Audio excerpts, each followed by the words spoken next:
Welcome. Howdy. Welcome to Texas Talking, the podcast that is all about Texas. I'm your host, Teresa Holbrook O'Dowd, and welcome to episode 1. Since this is our inaugural episode, I want to begin by telling you a little bit about Texas Talking, where to find us, how to support the show, and what you can expect in upcoming episodes. First, Texas Talking is all about Texas. As a native Texan, I wanted to do something to bring the history, culture, legend, mystique that is Texas to everyone interested in knowing more about this great state. While Texas is known for its hot weather, barbecue, cowboy boots, Stetson hats, and large size, did you know that Vietnamese is the third most spoken language in Texas? Well, that is what we are here to do. Bring you all the facts, stories, legends, and things that only Texans know about Texas. If you are a Texan, or a Texan at heart, or just a curious bypasser who would like to know more about the Lone Star State, then you're in the right place.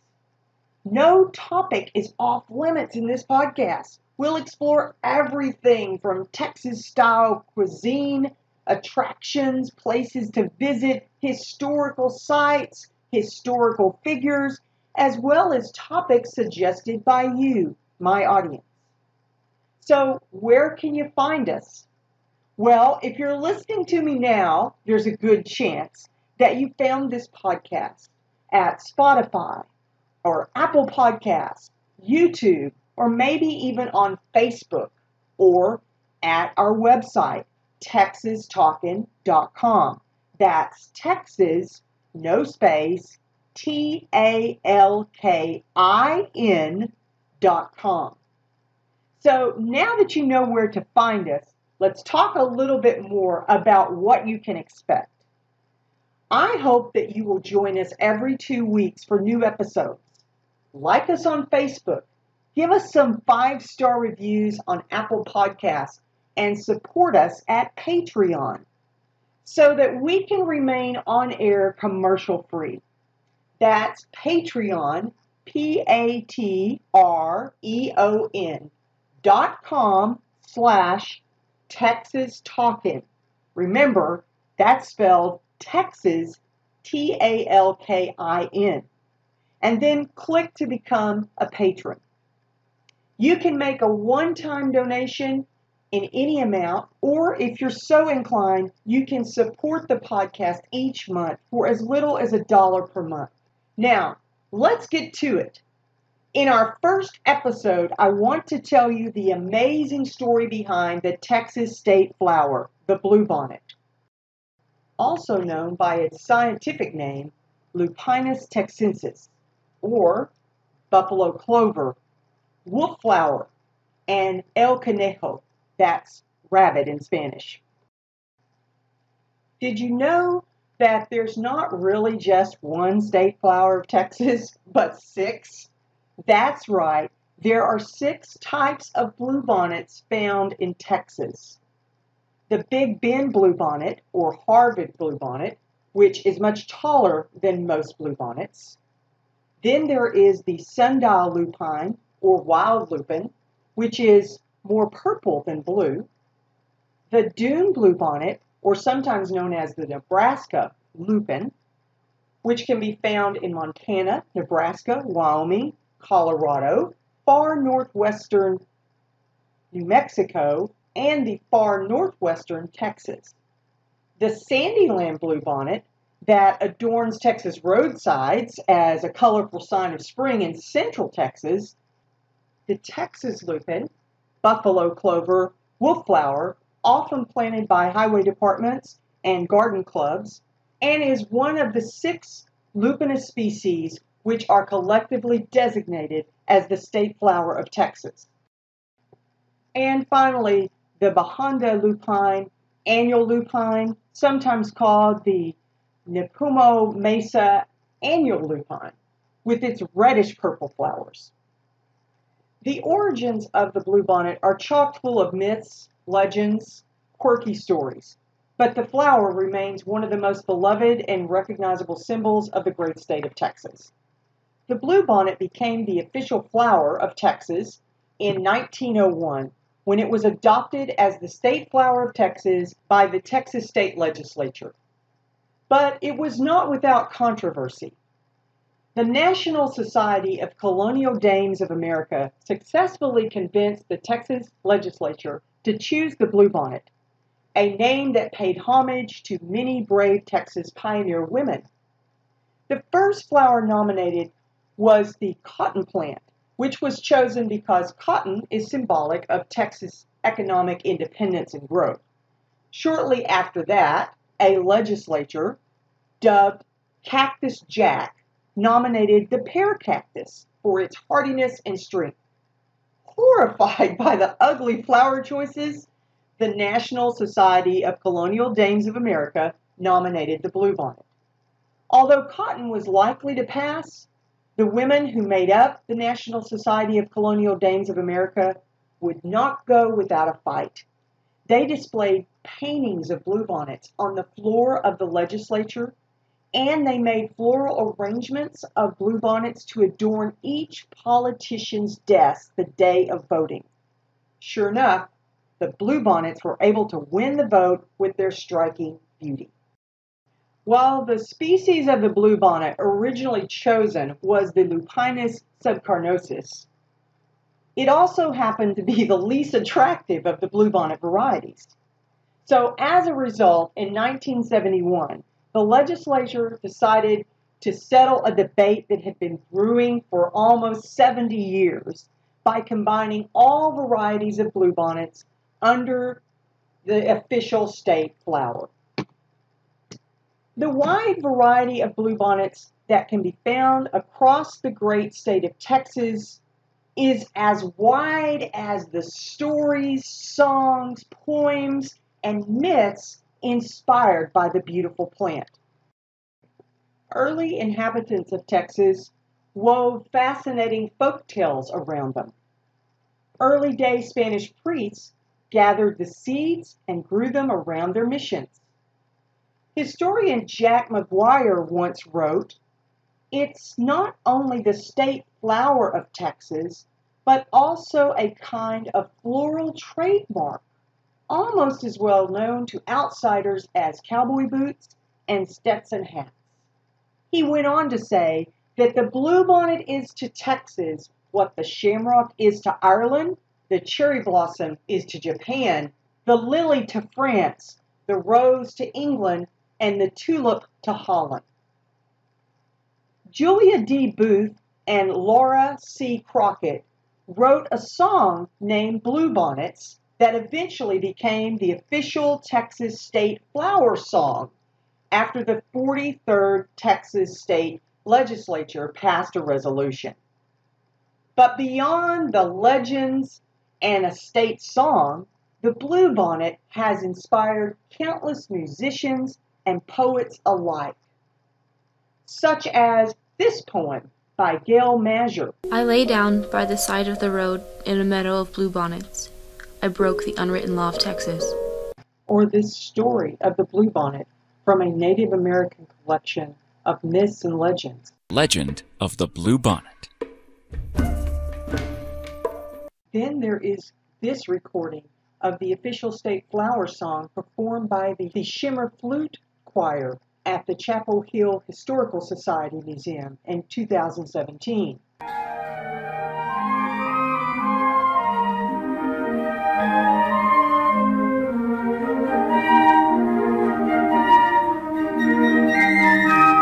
Or this performance of the Texas Bluebonnet song by Gene Prescott.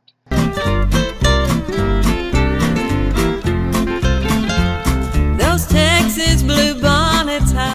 Or how about a rendition of the Bluebonnets of Texas by elementary school children? Bluebonnets of Texas, they bloom in the spring, a carpet of blue. And finally, the legendary Willie Nelson with beautiful Texas that mentions the beautiful bluebonnet. To beautiful, beautiful Texas, where the beautiful bluebonnets grow. Nothing inspires Texans, artists, photographers, and travelers like a stunning field of bluebonnets at the peak of their bloom. Now that we know how the bluebonnet came to be the state flower of Texas and the inspiration it holds for so many, let's dispel some myths and answer some common questions about the state flower of Texas. I've often heard people say, I thought the yellow rose of Texas was the state flower of Texas. Well, this is a common misconception. The famous song, The Yellow Rose of Texas, is based on a legend about an African-American woman named Emily D. West, who was referred to as the Yellow Rose. Emily played a critical role in the Texas Revolution and later inspired the famous song, The Yellow Rose of Texas. But it is the bluebonnet that's the official state flower of Texas. Can you eat bluebonnets? Well, it turns out that if you ingest the Texas bluebonnet, they're poisonous. And so while the flowers are beautiful, they can be dangerous. Make sure to watch little ones and pets, as the bluebonnet can be quite toxic to both humans and animals. Bluebonnet poisoning can seriously damage one's nervous system. Are bluebonnets only in Texas? Well, we kind of already dispelled this myth. Texas is the only place you'll find the Lupinus texensis and the Lupinus subcarnosus. But species of bluebonnets have been found outside of Texas. You might spot the flowers in Florida, Louisiana, Oklahoma, and as I mentioned earlier, as far north as Nebraska. Another common question is it illegal to pick bluebonnets? Well, contrary to the myth, it's not illegal to pick bluebonnets in Texas, according to the Texas Department of Public Safety.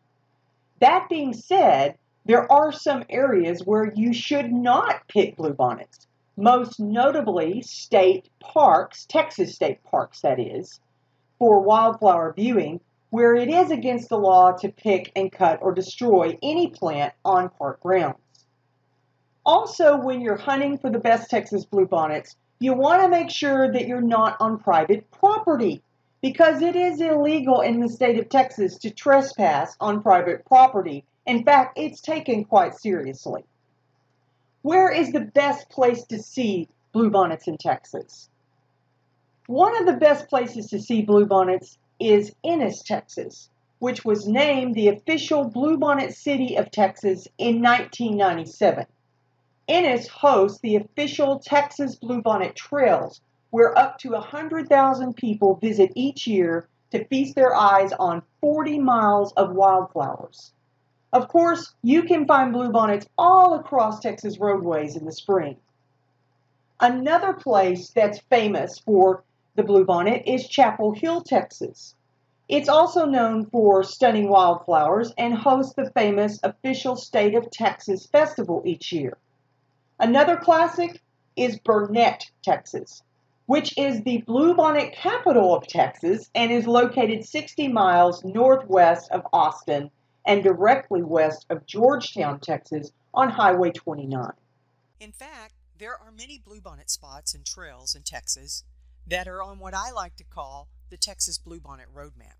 Located just outside of Llano, Texas, is the quaint town of Kingsland.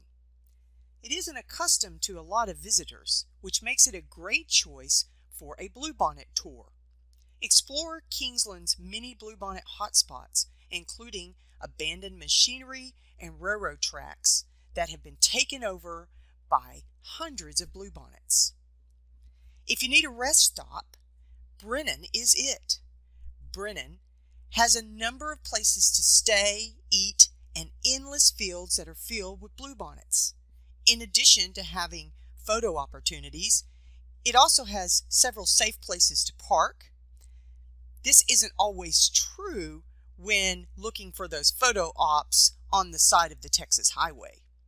Then there is Marble Falls. Marble Falls has incredibly gorgeous scenery, including lakes, hills, and rivers.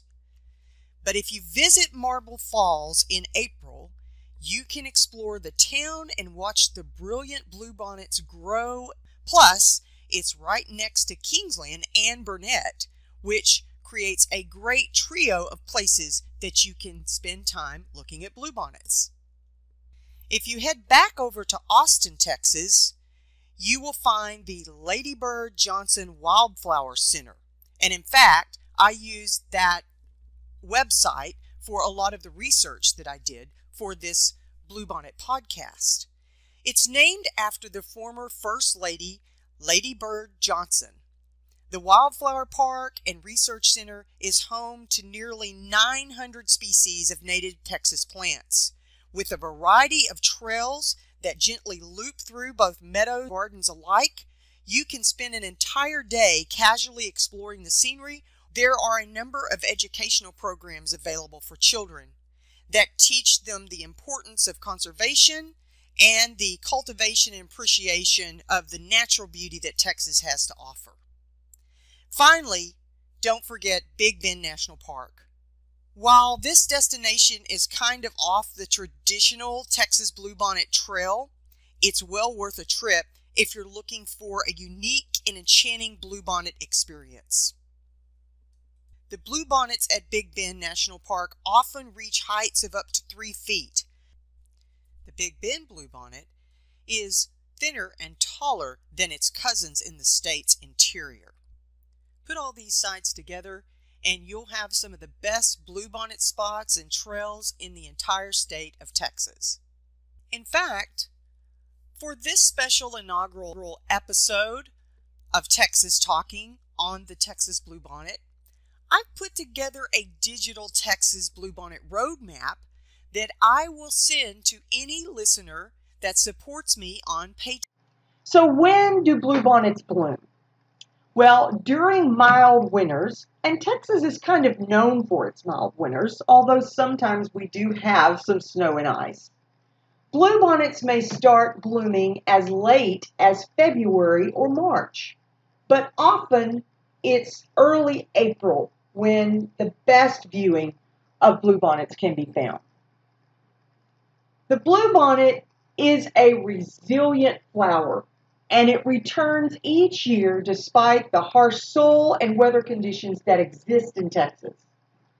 I like to think of it as kind of symbolic of the resilient people who founded Texas and who call Texas home today. So I hope you've enjoyed this episode of Texas Talkin'. Join us again in 2 weeks for more stories, interviews, and legends from Texas. Thank you so much for joining me for this inaugural episode of Texas Talkin'. You will be able to find show notes from this episode and how to become a patron of Texas Talking at my website, texastalkin.com. Remember, that's Texas, TALKIN.com. Don't miss an episode. Please subscribe to Apple Podcasts, Patreon, or anywhere you get your podcasts. Follow Texas Talking on Facebook, Twitter, and Instagram. And subscribe to the Texas Talking YouTube channel. Thanks for listening.